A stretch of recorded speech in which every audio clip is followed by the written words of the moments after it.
Brasileiro de 18 anos é detido dirigindo moto roubada com licença suspensa em Massachusetts. Copa América, consulados brasileiros lançam guia para orientar torcedores nos Estados Unidos. Artista plástica brasileira expõe no MoMA, em Nova York, e repercute no mundo das artes. Brasileiro ganha destaque na Flórida Central como fisiculturista. E Ilha de Martha's Vineyard entra no circuito brasileiro de festas juninas aqui nos Estados Unidos. O encontro serviu para integrar as famílias da comunidade local.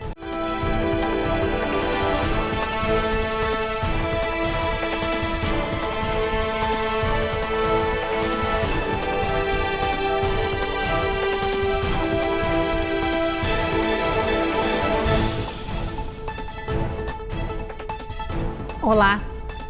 Uma brasileira que saiu da periferia do Rio de Janeiro ganhou o mundo como artista plástica e está fazendo história aqui nos Estados Unidos.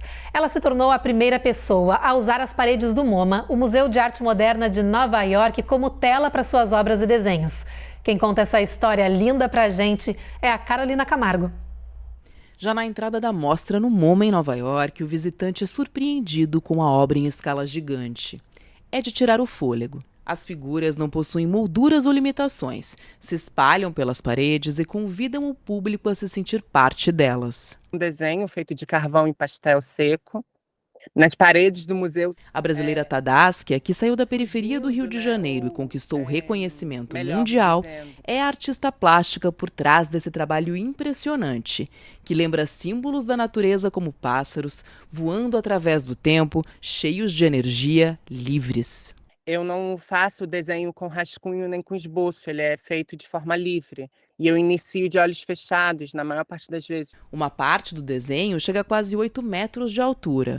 Para chegar lá em cima, a brasileira teve de usar um elevador hidráulico. E foi justamente essa dimensão, esse colorido e essa força visual que atraíram e encantaram os curadores do Studio Museum em Harlem e do MoMA. E fizeram com que a artista ganhasse esse espaço exclusivo só para a exibição das obras dela. A minha primeira exposição individual em um museu, tanto em um museu aqui nos Estados Unidos, quanto um museu de forma geral. Até então eu não tinha feito uma exposição individual em um museu.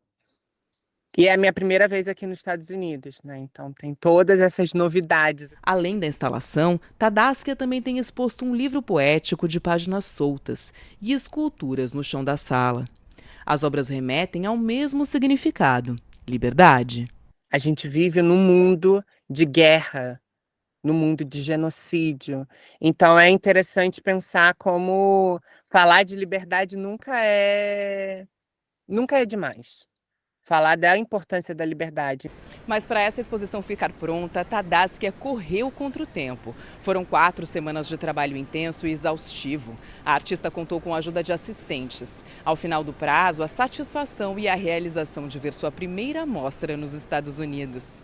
Chorei bastante porque era a única coisa que meu corpo conseguia fazer naquele momento, era chorar, assim, me derramar em lágrimas, porque é muito especial eu estar vivenciando esse momento. A exposição fica em cartaz até o dia 14 de outubro, em uma área aberta ao público e gratuita, no primeiro piso do MoMA. Agora uma notícia que vem de Massachusetts. Um brasileiro de 18 anos foi preso ao ser pego dirigindo uma moto roubada. Ao ser abordado pelos agentes de Barnstable, o jovem ainda deu a eles um nome falso, mas os policiais encontraram em seus documentos uma autorização de trabalho com o nome verdadeiro. Essas são imagens do momento da prisão de Kevin Silva, de 18 anos, que além de estar com a moto roubada, estava com a carteira de motorista suspensa. De acordo com um relatório da polícia sobre o caso, a moto usada pelo brasileiro havia sido roubada em 2021 na cidade de Worcester. Não há, por enquanto, ligação entre o brasileiro e o roubo. Documentos entregues à corte mostram que Kevin, que seria residente de Centerville, está sendo acusado na justiça de diversos crimes, como receber um veículo roubado, operar um veículo com licença suspensa, violação de matrícula para ocultar identificação e recusa de se identificar a um agente da lei. Mudando de assunto, um novo estudo apontou que, apesar da inflação alta, os imigrantes são responsáveis pela economia norte-americana se manter aquecida e com uma boa reserva de mão de obra. São os imigrantes com ou sem status que têm ajudado os Estados Unidos a atravessar o período de crise econômica que se arrasta até hoje com inflação persistente e alta.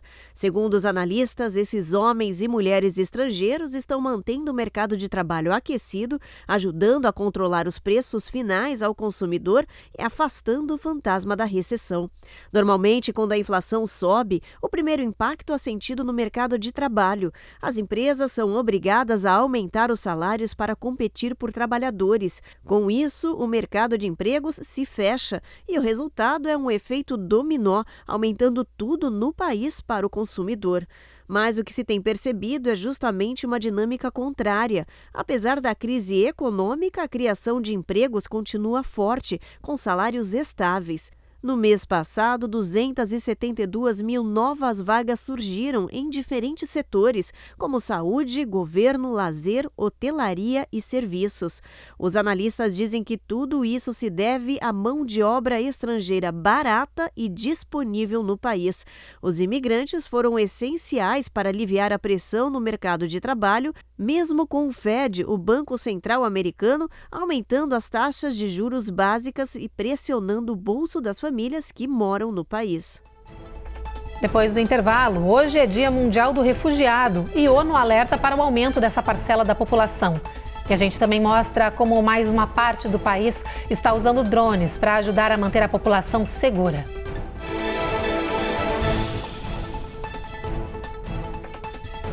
Américas no ar. Oferecimento. Rejup Chip. Melhore agora a sua qualidade de vida. Uninter. A melhor faculdade para brasileiros nos Estados Unidos. Acesse uninteraméricas.com e inscreva-se já.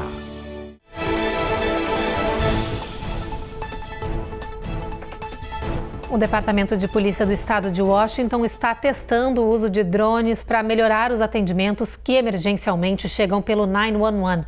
E segundo os agentes, já é possível observar o impacto positivo dessa tecnologia no combate ao crime. No Departamento de Polícia de Redmond, cada chamada de emergência que chega tem uma nova abordagem. Não há tempo a se perder quando a polícia é acionada. E para ajudar no rápido atendimento, os oficiais têm agora um aliado. Desde o dia 2 de abril, os agentes têm usado drones para chegar mais rápido às ocorrências e ajudar os policiais que estão em terra. O chefe do departamento explica que o objetivo principal aqui é conseguir evidências e dados de inteligência quase de forma imediata. We've arrived 88% of the time prior to my ground unit. Daryl Lowe diz que desde o início dos testes, em 88% dos casos de ocorrências, o drone chegou antes dos policiais que se deslocavam por terra. Yeah, it goes around 42, 43 miles per hour. Este desenvolvedor local está por trás da nova tecnologia usada pela polícia de Washington. David explica que os aparelhos são rápidos e, por voarem, evitam o trânsito das cidades. Apesar da novidade, tem moradores divididos. I think it's a great idea. Há quem aprove a iniciativa e há quem a questione, dizendo que a polícia precisa de regras e diretrizes para não invadir a privacidade da população. If the police has very clear rules and guidelines. O chefe da polícia diz que entende as preocupações, mas tranquiliza os moradores. So as the drone is responding O drone responde a chamadas específicas. A câmera é posicionada no horizonte, portanto não está capturando imagens ou pessoas no caminho, diz o agente. Mais de 120 milhões de pessoas em todo o mundo estão deslocadas à força de suas casas. Hoje, no Dia Mundial dos Refugiados, a ONU divulgou que o número dessa parcela da população segue crescendo, em média 8% anualmente, como nos mostra a repórter Eloá Orazem. Fala-se muito do direito de ir e vir, mas e o direito de ficar? Enquanto o mundo debate pautas migratórias, uma população crescente nos lembra que é preciso discutir com urgência o direito de permanecer e de pertencer. De acordo com dados da ONU, o mundo viu 120 milhões de indivíduos serem expulsos de suas casas para morar indefinidamente no rótulo de refugiado. Refugiado é a pessoa que foi deslocada contra a sua vontade em geral por razão de guerra ou conflito armado, pessoas que estão sendo perseguidas por razões políticas, religiosas ou de gênero e que têm que se deslocar para outro local independente da sua vontade. A vulnerabilidade desta população cada vez maior trouxe a necessidade de criar um marco para a causa. Assim, o dia 20 de junho é considerado o Dia Mundial do Refugiado, mas a data, diferente de tantas outras, não é nada comemorativa. E não é para ser comemorado. Eu acho que é um dia de mais conscientização. Sabe, quando a gente fala de refugiado, normalmente a gente fala muito de números. Nós chegamos a 120 milhões de refugiados. São 1%, uma a cada 100 pessoas no mundo está em situação de deslocamento forçado. Isso não é comemoração. E às vezes a gente cita os dados e a gente esquece das pessoas, sabe? A gente tem que pensar que cada família dessa, ela foi forçada a sair da sua casa. Era uma família que se reunia num domingo, em volta da mesa, que tinha uma carreira, que tinha uma casa, que tinha uma profissão, e que, de repente, pela sobrevivência dos filhos, elas têm que sair. Hoje é um dia para conscientização e para respeito dessas pessoas, porque reconstruir é muito mais difícil que construir. E se a sociedade civil está se organizando de um lado, as legislações dos países se organizam do outro. Quase todas as nações têm regras próprias para casos de refugiados. A legislação do refúgio, ela já é uma legislação consolidada, tá? Ela tem razão de ser porque ela tem um caráter humanitário profundo. Por exemplo, ela não faz distinção da onde a pessoa vem, as condições que ela vem, desde que esteja enquadrada em situações de deslocamento de risco à sua integridade. Portanto, sim, existe um entendimento de que ela não é uma legislação moderna, quer dizer, mas ela é importante porque ela realmente dá segurança para algo extremo. No Oriente Médio, aumenta a tensão com o Hezbollah. O grupo terrorista libanês anunciou que está preparado para uma guerra contra Israel e que vai usar todas as armas que possui. Enquanto isso, em Jerusalém, a divisão entre o governo e o comando militar israelense coloca em xeque o futuro do conflito com o Hamas. As últimas informações você acompanha agora com o enviado especial da Record, Matias Brotero. Mediadores envolvidos nas negociações que acontecem na faixa de Gaza estimam que até 50 reféns em poder do Hamas ainda estejam vivos.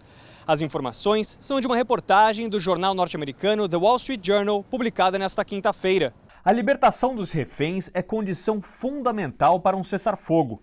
Sem avanços, as forças de defesa de Israel mantêm os ataques.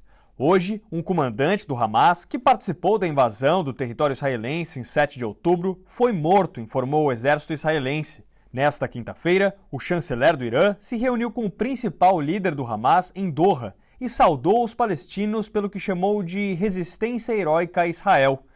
Enquanto isso, no norte do país, as tensões entre Israel e o grupo Hezbollah seguem altas. Um drone israelense atingiu um carro no sul do Líbano, segundo a imprensa local.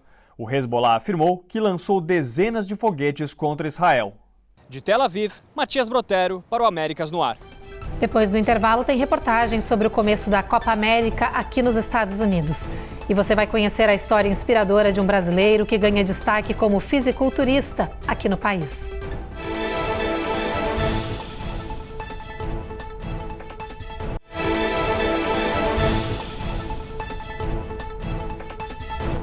O assunto agora é esporte. O Brasil subiu uma posição no ranking da FIFA, ultrapassando a seleção da Inglaterra.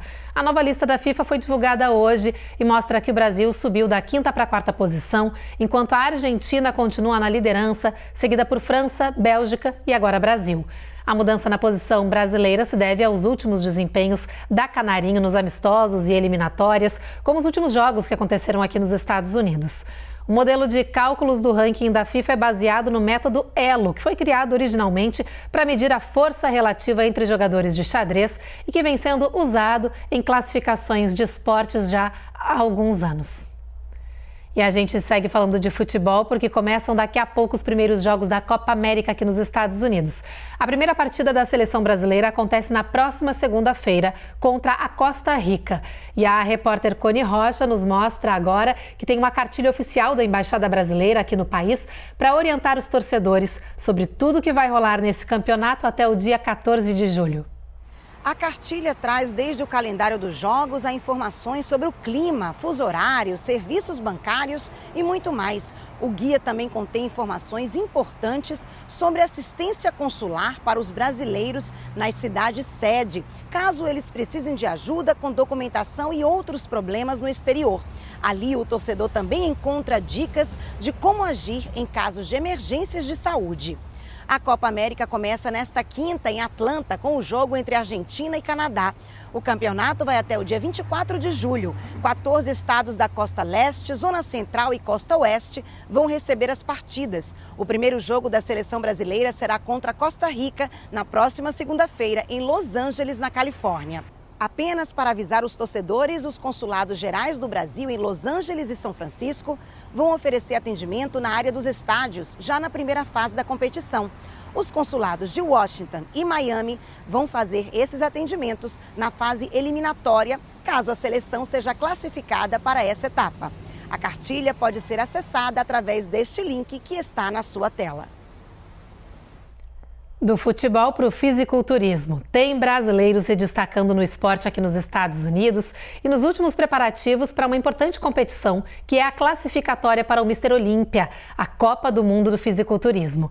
A Carla Marinho conta pra gente que o Alex dos Anjos está se preparando na Flórida Central. I am coming for it all.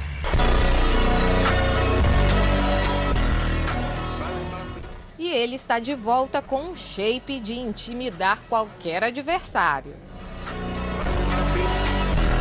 O mineiro Alex dos Anjos vai exibir o resultado do esforço e dedicação no primeiro Tuesday South Florida Classic, que acontece nos dias 22 e 23 de junho em Boca Raton, na Flórida.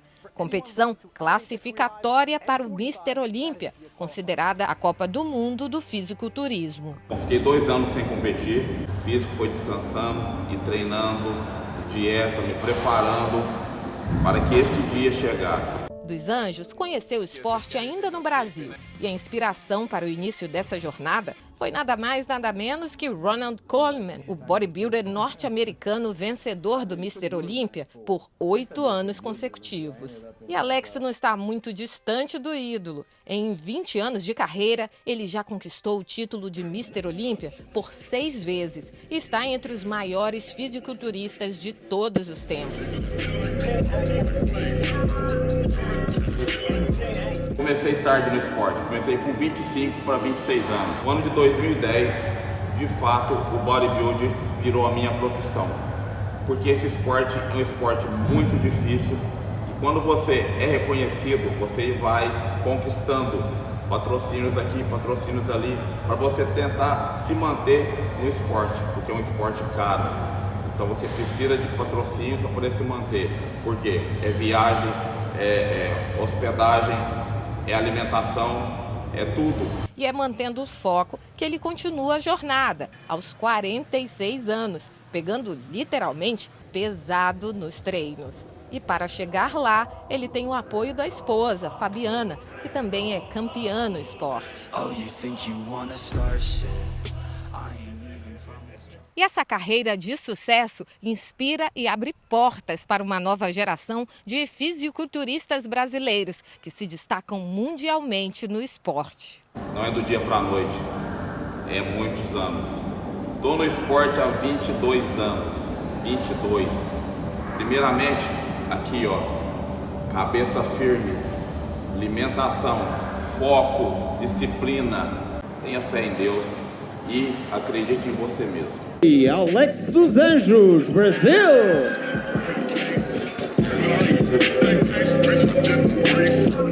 Depois do intervalo, o primeiro dia do verão é marcado por eventos climáticos intensos nos Estados Unidos. E a gente mostra como foi a primeira festa junina da ilha Martha's Vineyard, em Massachusetts.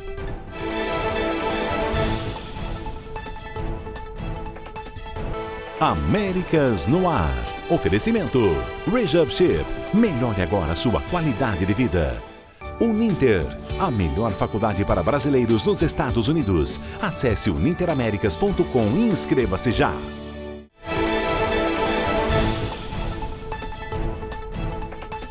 Hoje começou oficialmente o verão no hemisfério norte do globo e com isso a quinta-feira se tornou o dia mais longo do ano. E essa temporada de calor já inicia com tudo. A gente vem mostrando aqui os efeitos da onda quente que afeta boa parte dos Estados Unidos e Canadá com temperaturas recordes. E olha, a previsão é de que vai ficar ainda mais calor. O verão chegou chegando. Partes do centro-oeste e nordeste estão sob alertas de calor extremo e as autoridades dizem que as altas temperaturas já estão causando problemas na qualidade do ar e, consequentemente, na saúde da população. Nova York, por exemplo, relata um aumento de 72% nas visitas às emergências hospitalares por causas relacionadas ao calor. E os animais também estão em risco. Com tanto calor, é preciso que todos tomem cuidados necessários. Até porque, segundo as autoridades, esse verão deve ser muito intenso. E prova disso é a forma como está começando essa temporada. Com um forte domo de calor sobre mais de metade do país, a primeira tempestade formada, chuvas e inundações e incêndios florestais devastadores. Now where do we go? E o Texas declarou o estado de catástrofe em meio à tempestade Alberto, que se tornou a primeira nomeada dessa temporada de furacões e que afeta a costa do Golfo. A formação tocou o solo do México hoje, em Tampico, com ventos sustentados de 45 milhas por hora. A tempestade vem há dias, causando elevação do nível do mar e inundações em muitas áreas costeiras dos Estados Unidos naquela parte do Golfo. Apesar de estar aos poucos perdendo força, o Centro Nacional de Furacões alerta que essa tempestade vai provocar chuvas e cheias pelas próximas horas. E se você vive no Texas, é bom prestar atenção aos alertas do governo, que já emitiu declarações que colocam 51 condados texanos em estágio de atenção.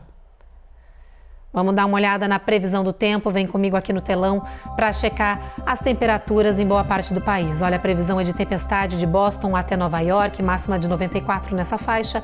Sol forte em Norfolk com máxima de 90. Em Atlanta, mínima de 71, máxima de 92, sol entre nuvens. Na Flórida tem de tudo, pancada de chuva, tempestade e um pouco de sol ao longo do dia de amanhã. Em Houston, no Texas, máxima de 86 e sol entre nuvens. Já aqui em Brownsville, bastante tempestade prevista, rescaldo aí dessa tempestade que está naquela região. Em San Antônio, o sol nem aparece. Em El Paso, tempo encoberto, máxima de 93. Em Albuquerque, a gente tem máxima de 82 graus. Em Phoenix, bastante calor. Sol brilha o dia inteiro, máxima de 115. Máxima também bastante alta lá em Las Vegas, em Nevada, máxima de 108 graus. E em São Francisco, na Califórnia, o tempo um pouco mais ameno, máxima de 65, mínima de 53, mas mesmo assim como em Las Vegas, bastante sol na previsão para amanhã. E o assunto agora é festa junina. É que a comunidade brasileira realizou o primeiro arraial em Martha's Vineyard, em Massachusetts. Mais de 500 pessoas participaram dessa comemoração, que foi chamada de Brazil Fest. A Giovanna Locatelli tem as informações pra gente. A festa foi ao ar livre no espaço da Agricultural Hall. Um céu azul e muito sol receberam os convidados da ilha para a primeira Brazil Fest na ilha de Martha's Vineyard. O evento, organizado pela Building Bridge Coalition, foi inspirado na festa junina brasileira, com direito a bandeirinhas, pipoca, canjica, pamonha, correio elegante, pescaria e outras atividades típicas de um arraial, como a tradicional quadrilha. Mais de 500 pessoas participaram da festa, que reuniu brasileiros, americanos e estrangeiros. Quem foi até lá pôde matar as saudades da comida típica do nosso país e ainda provar sabores novos de barracas de outras nacionalidades. 2 bandas entreteram os visitantes durante todo o dia, com jazz, bossa nova e rock ao vivo.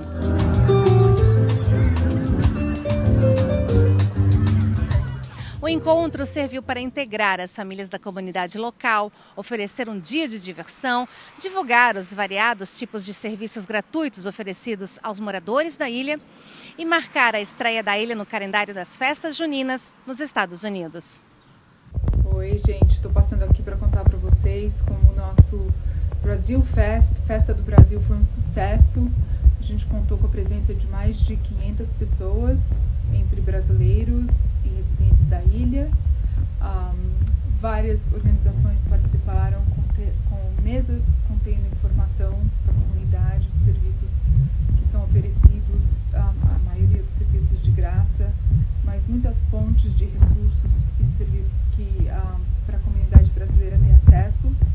A gente também teve a participação de uma banda de rock brasileiro, uma banda de jazz brasileira e houve quadrilha, música tradicional, comida tradicional. Enfim, a festa foi um sucesso. Foi a primeira festa do Brasil em Martha's Vineyard. É isso, festa boa demais. Bom, e o Jornal Américas no Ar de hoje termina agora, mas segue na nossa programação porque está chegando mais um episódio incrível de A Rainha da Pérsia e a gente volta a se encontrar de novo, claro, amanhã. Uma boa noite, gente.